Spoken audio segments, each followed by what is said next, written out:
I love the Torah reading of the week, and I don't just love it for the Jewish people. I think it's universal, and it applies to all people at all times. I gain so much from reading it. This week's Torah biblical portion is called Teitzei. It's about going out to war and the rules of conduct of war. You can't just wage wars that have no laws, because then you become monsters. But the end of the Torah reading tells of a war that the Jewish people fought when they came out of Egypt. They were attacked by this nation called Amalek. And the Jewish people are commanded to erase Amalek. Amalek preyed on the stragglers. They preyed on all the people who fell behind, the weak, the vulnerable, the old. And the Jewish people are reminded that this genocidal nation, Amalek, that loves to exterminate the weak, that loves to kill the weak, has to be always fought. We have to always fight genocide. But there's also a philosophical context to this. The Jewish people come out of Egypt and they're hot. They're impressive. They're this nation who has defeated the world's greatest civilization, ancient Egypt, built the pyramids. And Amalek doesn't care. Amalek is going to attack them anyway. And even though they lose, and they lose the battle seriously against the Jewish people, they have still diminished the Jews. They have still removed some of their luster.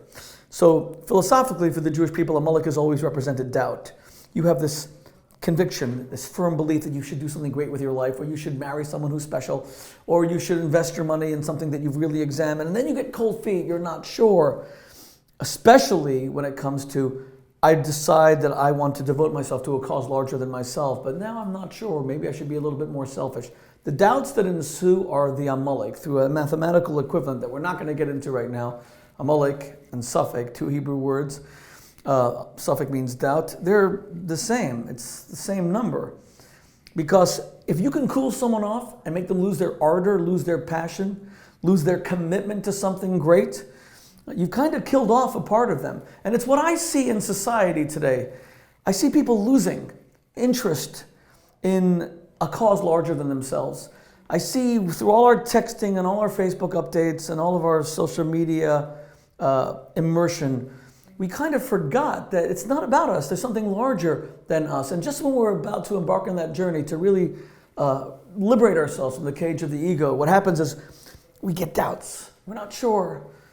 We see everyone else interested in money and power and fame and beauty and the aesthetic side of life. And selflessness, it seems pretty weak by comparison. There aren't a lot of great selfless examples today.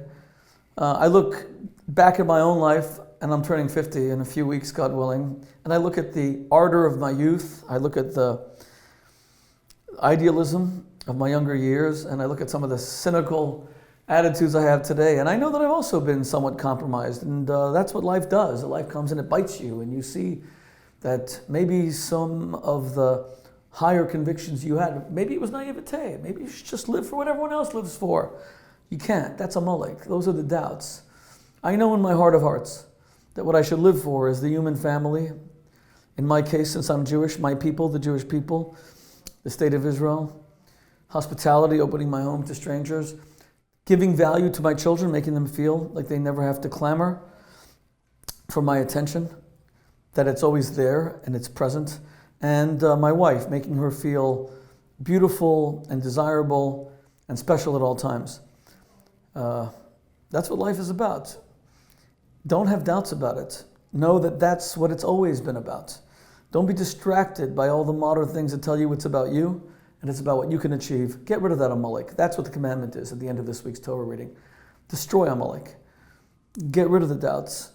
Pursue a selfless, altruistic life, even if your friends don't approve, even if you have to walk a lonely path, because it's the only life that leads to true freedom.